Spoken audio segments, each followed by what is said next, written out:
दोस्तों, राघव मात्र 12 साल का लड़का वाराणसी की गलियों में नंगे पांव घूमता था। भूख उसकी स्थायी साथी थी और उसके दिमाग में अक्सर उसके चाचा कैलाश की यादें घूमती रहतीं।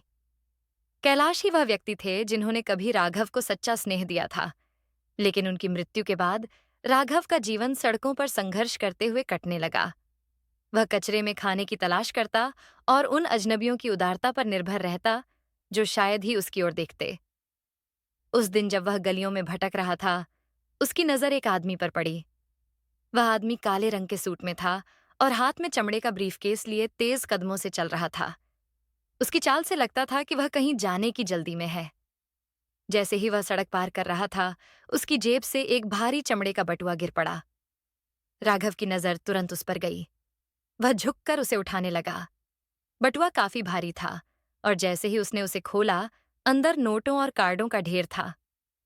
राघव की आंखें एक पल के लिए चमक उठीं। उसके दिमाग में ख्याल आया कि इन पैसों से वह अपने लिए खाने के साथ साथ कुछ और जरूरी चीजें भी खरीद सकता है। तभी एक आवाज पीछे से आई, अरे लड़के! राघव ने तुरंत पलटकर देखा। यह आवाज बटुआ गिराने वाले आदमी की थी। वह व्यक्ति, जिसका नाम राजेश था, अब उसके सामने खड़ा उसे ध्यान से देख रहा था। यह तुम्हारा है? राघव ने कांपते हुए हाथों से बटुआ उसकी ओर बढ़ाया। राजेश ने कुछ पल के लिए कुछ नहीं कहा। उसकी आंखों में आश्चर्य था। हाँ, यह मेरा है, लेकिन तुम इसे लेकर भाग सकते थे। तुमने ऐसा क्यों नहीं किया? राघव ने कुछ पल चुप रहने के बाद धीमे स्वर में कहा, मेरे चाचा कहते थे कि ईमानदारी ही हमारी सबसे बड़ी पूंजी है, भले ही हमारे पास कुछ और ना हो। राजेश हल्का सा मुस्कुराया। उसकी निगाहें राघव पर टिकी थीं, मानो उसकी हर हरकत को पढ़ने की कोशिश कर रही हों।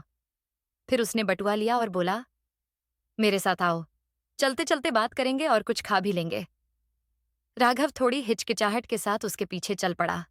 राजेश उसे एक छोटी सी लंच कैफे में ले गया। ये शायद महीनों में पहली बार था कि राघव ने पेट भरकर खाना खाया।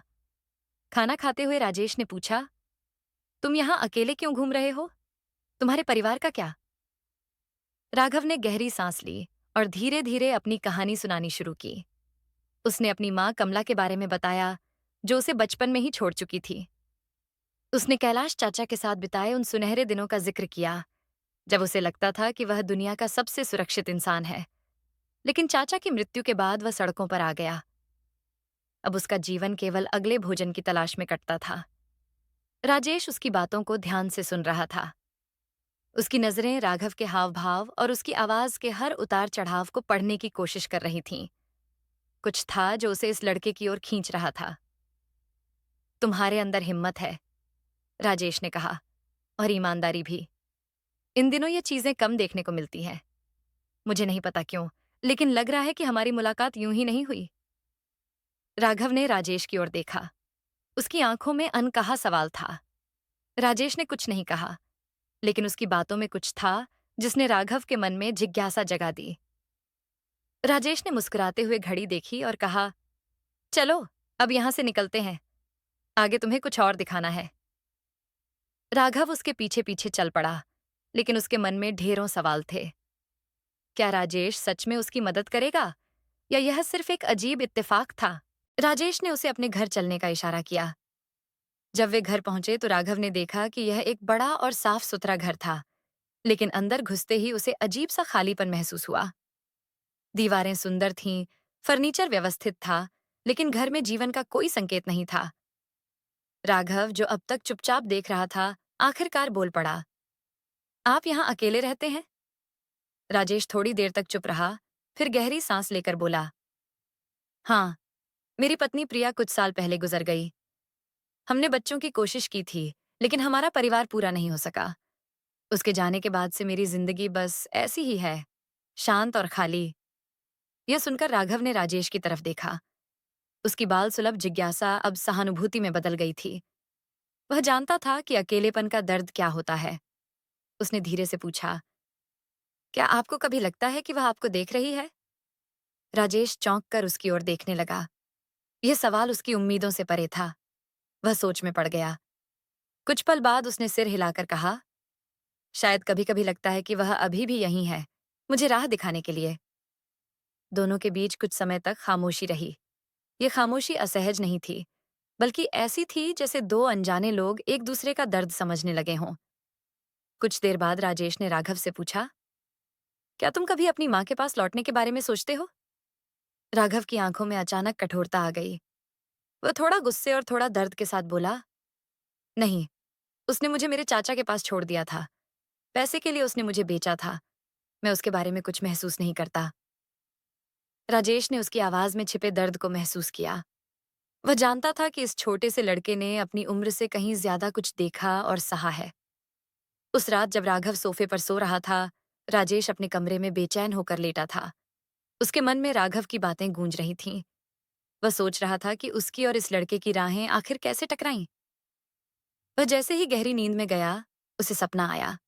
उसने प्रिया को देखा। वह ठीक वैसी ही दिख रही थी जैसी अपनी जिंदगी में हुआ करती थी, शांत, सौम्य और मुस्कुराती हुई। राजेश, प्रिया ने कहा।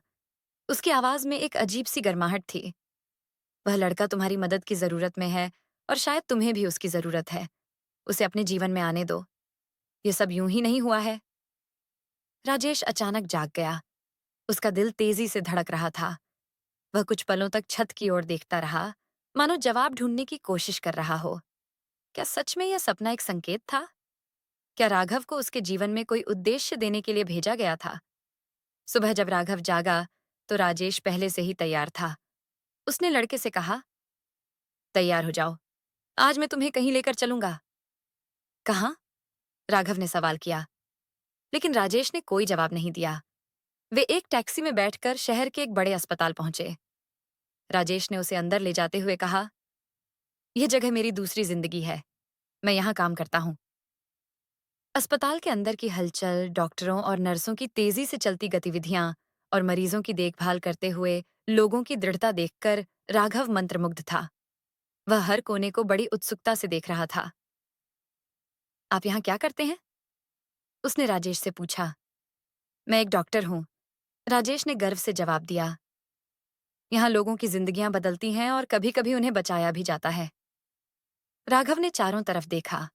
वह धीरे से बोला, यहाँ के लोग महत्वपूर्ण लगते हैं। वे कुछ ऐसा कर रहे हैं जो दूसरों की जिंदगी को बदल देता है। राजेश मुस्कुराया। शायद एक दिन तुम भी कुछ ऐसा कर सको। राघव उसकी बात सुनकर कुछ सोचने लगा। राजेश ने यह देखा, लेकिन उसने कुछ और नहीं कहा। उस दिन अस्पताल में बिताए समय ने राघव के दिल में कुछ नया जगह दिया, लेकिन राजेश के मन में अब भी कई सवाल थे। राघव के अतीत में कोई ऐसा राज छिपा था जिसे जानने की उसे जरूरत महसूस हो रही थी। घर लौटते समय राजेश ने कहा, राघव, तुम्हारे अंदर कुछ खास है। तुम्हारी ईमानदारी, तुम्हारा साहस, ये सब मुझे सोचने पर मजबूर कर रहा है। लेकिन मुझे तुम्हारे बारे में और जानना होगा। तुम्हारे चाचा कैलाश के अलावा कोई और है जो तुम्हें याद आता है? राघव कुछ पलों तक चुप रहा। फिर उसने सिर झुकाकर कहा, नहीं, बस वही थे। वही मेरे सब कुछ थे। राजेश ने उसकी बातों में छिपे दर्द को महसूस किया। उसने ठान लिया कि वह राघव की मदद करेगा। लेकिन यह सफर आसान नहीं होने वाला था। राजेश और राघव के बीच का रिश्ता कुछ ही हफ्तों में गहराई पकड़ चुका था। दोनों के जीवन में एक नई दिशा आ रही थी। राजेश ने राघव को गोद लेने की प्रक्रिया शुरू कर दी। यह प्रक्रिया लंबी और कठिन थी, लेकिन राजेश के दिल में यह स्पष्ट था कि वह राघव को अपने जीवन का हिस्सा बनाना चाहता है। हालांकि चीजें इतनी सरल नहीं थीं। जब कानूनी औपचारिकताएं शुरू हुईं, तो राघव की जैविक मां कमला का नाम सामने आया। राजेश को मजबूरी में उससे संपर्क करना पड़ा। हालांकि वह खुद भी नहीं चाहता था कि राघव की जिंदगी में वह महिला फिर से वापस आए। अगले हफ्ते कमला अस्पताल में आई। उसकी उपस्थिति में असहजता थी। चेहरा चिंता से भरा हुआ था, लेकिन उसके होठों पर एक नकली मुस्कान थी। उसने राघव को देखा और उसकी ओर बढ़ी। बेटा, कमला ने कांपते हुए स्वर में कहा, मैं इस दिन का इंतजार कर रही थी। मैंने सोचा नहीं था कि कभी तुम्हें फिर से देख पाऊंगी। राघव ने उसकी बात सुनकर गुस्से और दर्द से भरी आंखों से उसकी तरफ देखा। उसने अपना हाथ झटकते हुए कहा, इंतजार? तुमने मुझे बेचा था जैसे मैं कोई सामान हूं। तुम्हें मेरा कोई ख्याल नहीं था। कमला ने एक पल के लिए सिर झुका लिया। उसकी आंखें गीली हो गईं। मैं जानती हूँ, मैंने गलतियाँ की हैं, लेकिन मुझे एक और मौका चाहिए। मैं सुधार करना चाहती हूँ। मैं तुम्हारे पास वापस आना चाहती हूँ। राजेश, जो अब तक चुप था, बीच में बोल पड़ा। उसकी आवाज में दृढ़ता थी। कमला, तुमने अपने बेटे को छोड़ दिया। तुमने उसे अपने लालच के लिए उसके चाचा के पास भेज दिया। अब जब वह अपनी जिंदगी में आगे बढ़ रहा है, तुम क्यों वापस आना चाहती हो? कमला ने लड़खड़ाते हुए कहा, मैंने गलत किया, लेकिन तब मेरे पास कोई और चारा नहीं था। मैं डर गई थी। मुझे नहीं पता था कि क्या करना चाहिए, लेकिन अब मैं बदल गई हूं। राजेश ने उसकी आंखों में झांकते हुए कहा, बदल गई हो या नहीं, यह अब मायने नहीं रखता। सवाल यह है कि क्या राघव तुम्हें अपनी जिंदगी में चाहता है? राघव ने अपनी मां की ओर देखा। उसके भीतर भावनाओं का तूफान चल रहा था। गुस्सा, दर्द और कहीं न कहीं एक छोटी सी दया।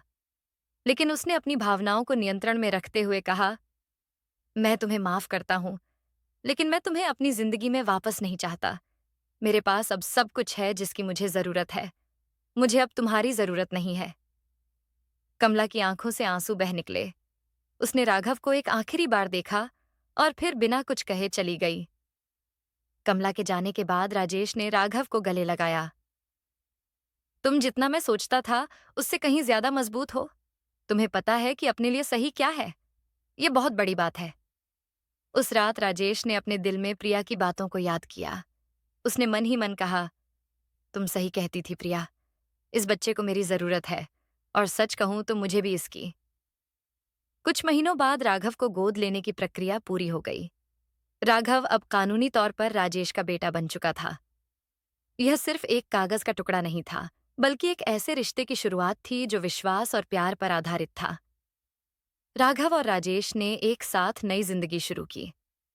राघव ने धीरे धीरे अपने अतीत को पीछे छोड़ना शुरू कर दिया। कमला की छाया उसके जीवन से पूरी तरह मिट चुकी थी। राजेश ने अपनी पत्नी प्रिया से के वादे को पूरा किया। उसने राघव को वह जिंदगी दी जो वह हमेशा से डिजर्व करता था, प्यार, सम्मान और एक परिवार। राघव ने भी अपने अंदर नई संभावनाओं को जन्म दिया। उसने अस्पताल के माहौल से प्रेरित होकर अपने जीवन का उद्देश्य ढूंढना शुरू किया। अब वह न केवल अपनी जिंदगी जी रहा था, बल्कि दूसरों की जिंदगी में भी रोशनी लाने का सपना देख रहा था। दोस्तों, यदि इस कहानी ने आपको किसी भी प्रकार से छू लिया हो, तो हमारे चैनल को सब्सक्राइब करें। अगर हमारे कंटेंट को और बेहतर बनाने के लिए आपके पास कोई सुझाव हो, तो कृपया कमेंट्स में बताएं, ताकि हम आपके लिए और भी बेहतरीन सामग्री ला सकें।